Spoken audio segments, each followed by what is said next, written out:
Hello, and welcome to the campaign diary for session 1 of the Crown of the Kobold King. This is the remastered version for Pathfinder 2e and includes several old school Paizo adventures, including Hollow's Last Hope, Crown of the Kobold King, and Droskar's Doom. The remaster takes these very early Paizo adventures and combines them into one complete story. This adventure will take our players from level 1 to around level 6. I've released a Session 0 episode if you'd like to learn more about our heroes for this adventure, so going to watch that one first is a good idea. You can find a link in the description. Since I'm running for 3 players that are brand new to Pathfinder and one that has about 8 months of experience under his belt, I took this first session quite slow, regularly pausing the action to explain exploration activities, what certain traits mean, how combat mechanics such as cover or hiding work. As such, we didn't get through a whole lot of content in this first session. Still, it seems like everybody had a good time, and they appear to be getting the hang of the game pretty quickly. The adventure includes 4 starter quests that each guide the party into ending up at Droskar's Crucible, the dungeon in which the entire adventure revolves around. These 4 quests are as follows. A local hunter named Barlus Chorton has gone missing, and a worried priest asks the party to investigate and track down the missing hunter. As the season turns and hints of a yearly reoccurrence of illness rise, the party is asked to gather important ingredients from Darkmoon Vale to help bolster the townsfolk's health. Loggers have grown timid and nervous about working in the Vale after rumours of an unusually intelligent wolf begin to circulate. The party is hired to track the wolf and deal with it. Several years back, a dwarven adventurer went missing in Droskar's Crucible, and the party have been tasked with following his footsteps to determine his fate. If he is alive, rescue him. If not, learn what happened. When planning the adventure, you can choose any of these intro quests, as they should all eventually lead the party to Droskar's Crucible. It's best to see what kind of connections you can make with your party, and where possible, choose one that ties into their goals or backstories. In my case, the party is comprised of 3 goblins and a dwarf investigator. It made perfect sense to have the dwarf investigator look into the mystery surrounding the lost dwarven adventurer, as this would touch on both his heritage and the skills of an investigator. However, this didn't feel quite appropriate for the goblins, who had very little connection to this. I resolved this by splitting the introductions. Dr. Flintgaze, the dwarf, began our tale in the office of Deldrin Baleson, Falcon's Hollow's acting sheriff. It is early morning, and a grizzled dwarf sits alone in the sheriff's office. Unsure whether he's in trouble or not, as he sits alone, staring at the empty seat opposite him, his mind instinctually begins to analyze the room. It's small, surprisingly small for somebody of such importance. The sheriff must not get along with Thuldrin Creed, as he's the man who's truly in charge of Falcon's Hollow after all. The desk is littered with papers, not legal documents though. No, these are historical tomes, legends of a specific adventurer. So he's probably not in trouble then. A missing person, perhaps? The dwarf's thoughts are cut short as the door to the office suddenly opens. Deldrin Baleson, the half-elven sheriff of this town, hurries in and swiftly closes the door behind him with a heavy breath. Deldrin glances at the dwarf before making his way round the desk and taking a seat. He sits for a moment, just breathing slowly, and then finally meets the dwarf's eyes. Dr. Flintgears, thank you for meeting me. As is tradition for all tabletop RPGs, I had Max describe his character to his fellow players, and once that was done, we jumped straight into the roleplay, where I quickly established the intro quest. Dr. Flintgears, thank you for meeting with me. Why am I here? Well, I understand that you are a man of sharp intellect and a keen mind, and well, I understand that many people in this town do not have much pride in its history, but it has endured a lot. This town, Falcon's Hollow, and I've been researching old records and ledgers of forgotten founding records of this town, and I have learned of a dwarven adventurer during the Glintax. And apparently this very famous adventurer was more than just a traveler or passerby. It seems that he indeed was born in this town. The fact that his childhood has been erased is not surprising to me, as these records are decades old, and as you know, Thuldrin has no desire but for his own legacy. However, I believe that this story of Dullingar could inspire some pride, some civic pride in our town. However, I cannot take this forward unless I have the full story, and we do not know what happened to Dullingar. 9 years ago, he go to Druskar's Crucible and was never seen again. Deldrin is one of the few people in Falcon's Hollow to have an immense amount of pride in the town, and has grown increasingly frustrated with its leadership's lack of regard for its history. In his eyes, if he could capture people's hearts with a tale of a true hero born and raised in this town, it would spark some civic pride, and the town might start to pressure leadership for improvement. Deldrin knows most folks in town, and Dr. Flintgaze seems to be the perfect candidate for this task. I was wondering, with your detective skills and abilities with weapons and whatnot, you could go find out what happened, and then we can get a bit of historical pride in our town.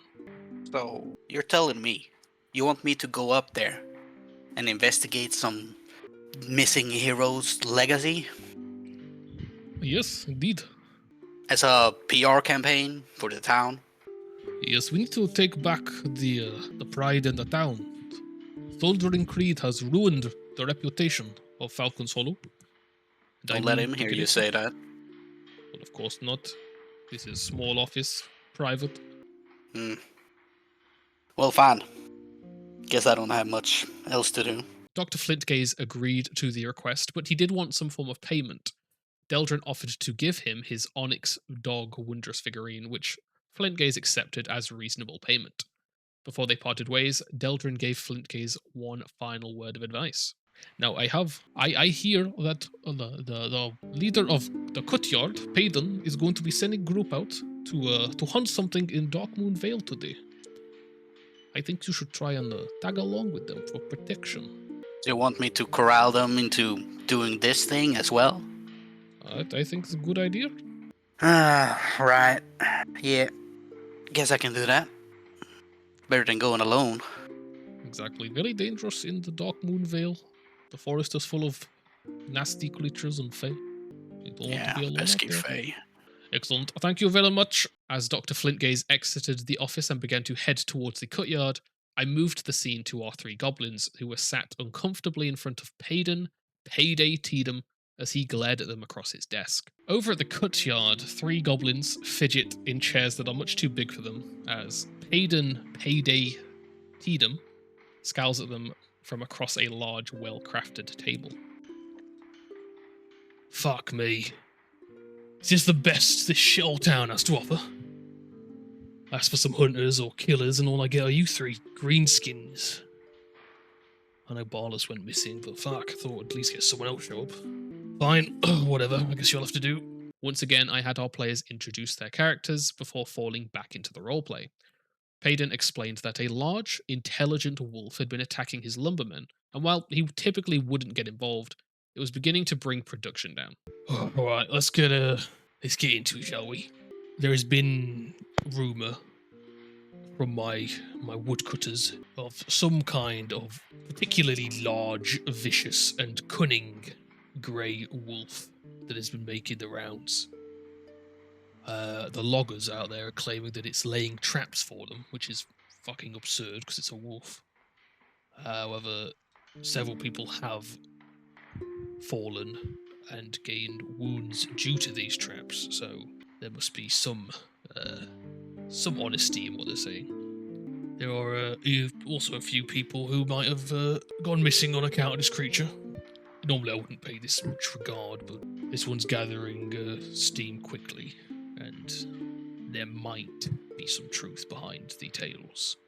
So, what we really want to stop is people making excuses, preventing them from working based on these rumours.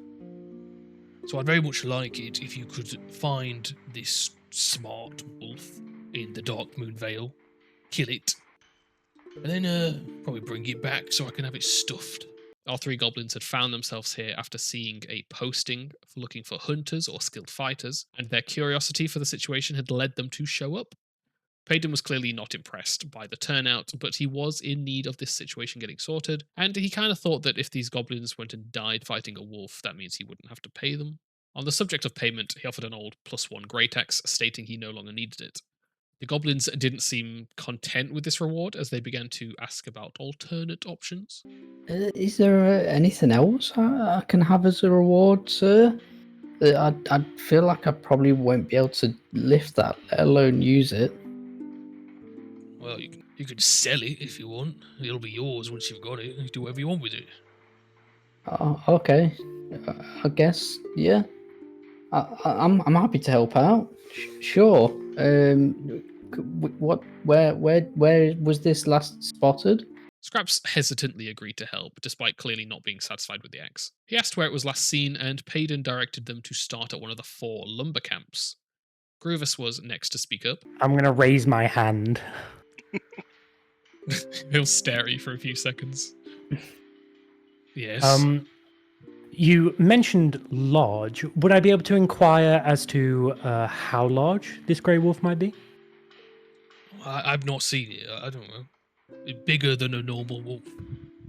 And when you say laying traps, while I agree this seems to be a preposterous notion, what injuries did these people sustain? Were they on the leg as they were bear trap, or were they different kinds of injuries? Payden explained most of the injuries were due to spike pits or snares. Primitive in construction, but seemingly quite effective.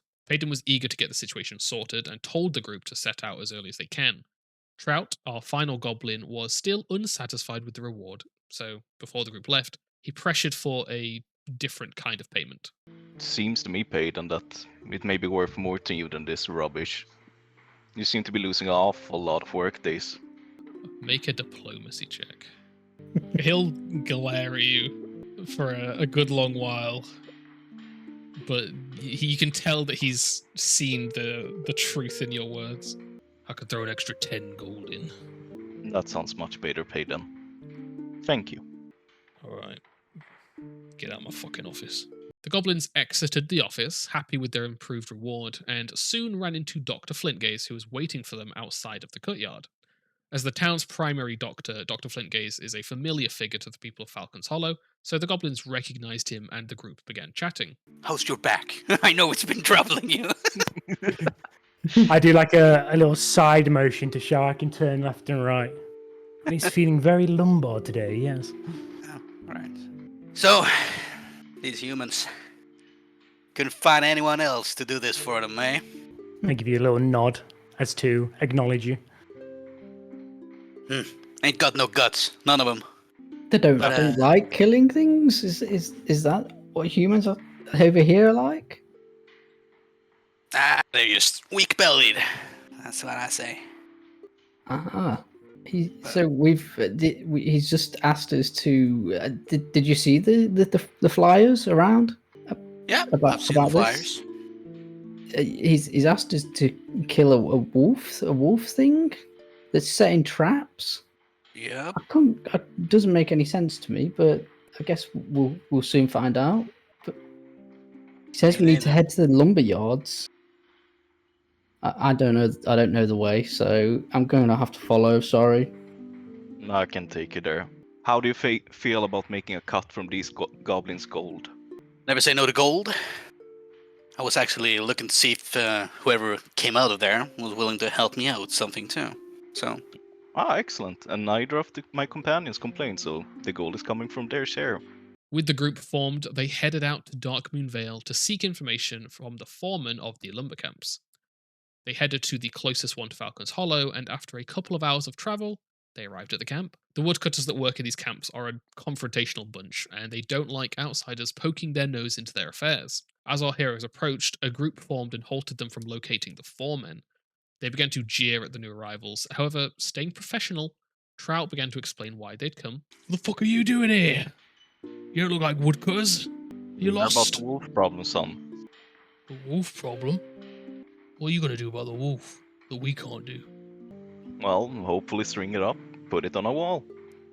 Possibly a carpet. Not sure you're capable of that, son. I think we'll let the wolf be the judge of that, since Payden's hired us. Payden side you. After name-dropping Payden, I let Scraps roll a diplomacy check, despite not having improved their attitude with the woodcutters. I did this due to Payden's reputation. Even if they doubted the truth of the claim, on the off chance it ended up being true, the woodcutters didn't want to risk pissing him off by turning away his hired help.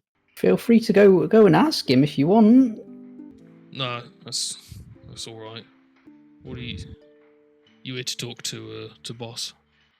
We're here just to get clues, really. But if boss is the person that's got clues, then yeah, sure.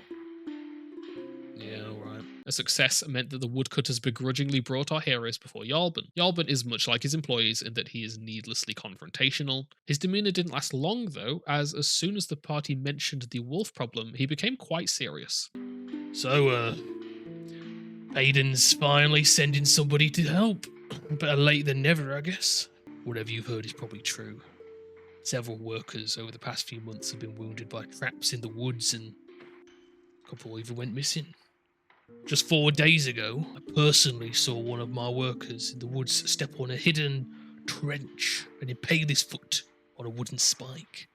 Only for the biggest, meanest looking wolf that I've ever seen burst from the bushes, grab the bastard by the ankle, and race off with him with his still shrieking cries.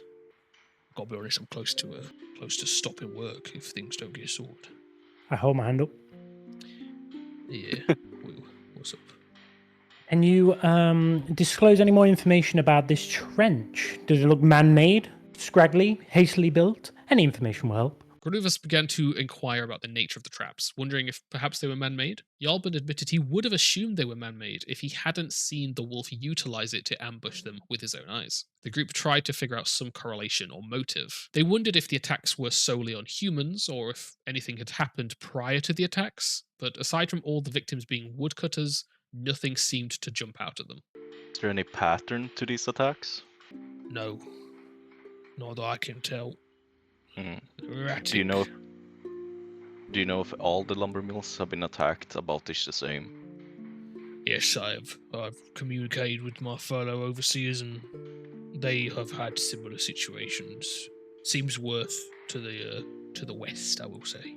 I mentioned that it seemed to be worse towards the west, as this should help them conclude they need to maybe check out Droskar's Crucible, which is the only major landmark on the western side of the forest. Dr. Flintgaze had trekked some of the injured woodcutters, but he hadn't bothered to ask how they became injured, so things began to click into place for him as he realized why there'd been an increase in animal attacks. Got any injured ones around here? Right now? No, not right now. Send him off home. Can't work like this. When was the most recent attack? And where? The one 4 days ago. They took him though. He didn't make it out. He's gone. Likely dead. Is this the first time anyone's gone missing? No. I'd say about 10% get yoinked and taken away. Eaten, I'd say. 10%. And how many attacks are we talking? How many men are missing? I don't know, man. 4 lumber camps out here. Can only talk about my own. We've lost a fair few. Probably 5 or so. Over the course of this situation. They had received a fair amount of background information, but not much they could act on right now. To make sure they had a next step, I had Yarlbin mention that Barlas the Hunter had visited recently in search of the wolf, and he had sent the hunter to the old hag shack to the eastern forest. This was right before he went missing. Doing this meant that they had somewhere to check out and a clear next step to take. They discussed waiting at the lumber camp until evening, but without any guarantee the wolf would attack this camp, they decided to just head to the hut instead. Yarlbin gave them some vague directions, and Trout's memory of the woods allowed them to find the path. As they travelled through the woods, I explained exploration actions to the new players and had them pick one for this journey. I knew I wanted to run a tutorial combat during this first session, and the trip to the hag hut seemed the perfect time. The adventure has plenty of random encounters that I could have rolled for, as well as describing additional creatures that are found in the woods. However, these encounters didn't feel quite appropriate for a first ever battle. I decided to kill a few birds with one stone and set our players against 4 goblins, 3 warriors, and a pyromancer. I did this for 3 reasons. Firstly, I wanted there to be multiple enemies to ensure that all the party members got a chance to fight. Secondly, I wanted to tease that there were other goblins in these woods in case they ever wanted to establish communication with them. And lastly, I wanted to see if they had any moral quandary about killing their own kind, which they did not. This encounter ended up taking about an hour as our brand new players took their time to learn the rules of combat and get to grips navigating their character sheets. They actually picked up most of the mechanics quite quickly, even playing with stealth, climbing, crawling, and cover. Not everything played out perfectly though, as we did have some tactical errors happen as well. For example, our summoner never manifested their Eidolon and just relied on spells instead. The fight ended up being quite close, as 3 of our heroes ended up below half hit points. The enemy goblins began undetected, and as we rolled initiative, I described how something felt off about the situation. As Grievous was first in the initiative, I explained to him the Seek action, and a success allowed him to notice the 2 warriors hiding to the north. As he was hidden from using the Avoid Notice Exploration action, he snuck towards cover and stayed out of sight. The enemy goblins took their first shots at Dr. Flintgaze and Scraps as they were unhidden, and in response, our heroes fired back with bullets and spells. They managed to kill the first enemy straight away with an early critical hit. I spoke about this a little bit in the Session 0 video, but Dr. Flintgaze has taken a clan pistol despite not having spec'd into the dexterity necessary to be good with it. He was hoping to rely on his Devise a Stratagem action to be very selective with when he shoots. However, with only a +4 on his first strike each round, this was still pretty rough and not many attacks were made or successful. He often ended up getting a low roll and attacking a different target to hope that he gets a better roll, which didn't happen often. I'm really curious to see how the player is going to handle this situation that they've created. The Pyro used spells which allowed me to teach the players about saving throws and how spells offer a way to control the battlefield, such as the Grease spell that had Scraps slipping prone and then using the Crawl action to get clear. One of the goblins went into melee with Dr. Flintgaze and used his higher movement speed to hit and run, which he found very bothersome. At one point, Grievous shoved the Pyro off a cliff, which allowed me to show off the grab and edge reaction. As the fight went on, the goblins were killed, and while the group did take a fair amount of damage, they were successful. The fight took a long time for a simple encounter, however, they seemed to enjoy it quite a lot, especially those who are new to the system. I managed to teach them most of the mechanics I wanted to, only really missing out on weaknesses and resistances, and how the recall knowledge action works in combat. As the players get used to the system, I'm confident the fights will begin to flow nice and quickly. After the battle, Dr. Flintgaze set to work treating the wounds of the group. I explained how Pathfinder expects them to be nearly full health, and that resting after each fight is kind of a core part of the adventuring day. He healed his goblin allies but failed on himself. This meant they took several hours of rest to make sure that they could fully heal. Finally, though, they were ready to head on. The group navigated the forest and emerged into the clearing around the abandoned hag's hut. The sounds of the forest become suddenly distant as the trees part, opening into a small, almost perfectly circular glade. The nearest stands of pine, fir, and darkwood twist away from the clearing, as if bent by some impossibly strong wind, or perhaps in an attempt to run away from the clearing. At the glade's centre squats an ugly cottage, little more than a pile of twigs, shoots, and ivy stacked upon wood walls. From the thatched roof dangle bundles of gnarled roots, old animal bones, and knucklebone bangles, all clattering together like a gruesome wind chime. A dozen small thatch fetishes, each shaped like a tiny person, imp, or rearing serpent, stand propped in the yard, keeping guard before a rickety plank door. What appears to be the remains of a recent campsite sit near the northern portion of the clearing. As they took in their sinister surroundings, I called the session there. I think this first session went really well. We didn't get through as much content as I'm used to, but I think that's a natural side effect of teaching new players through examples. They all said they had a really good time though, so obviously I'm pretty happy with that. I love introducing new players to a system and seeing them form ideas and realise the potential of its mechanics. Our characters weren't quite what I was expecting, but they were still really fun to GM for. The dynamic seems really interesting, and I can't wait to get some more inter-party role-playing. Next session, I think we'll get our heroes up to the ruined monastery, where they can begin going through this first dungeon crawl. That is, if they can handle the surprises that the hut has in store for them. Thanks so much for joining us as we begin our new series. I really appreciate your support as always. Leave a like or a comment if you're excited about this new adventure, and if you like the idea of getting these shorter standalone adventures as series. With that, I'll see you soon. Bye-bye.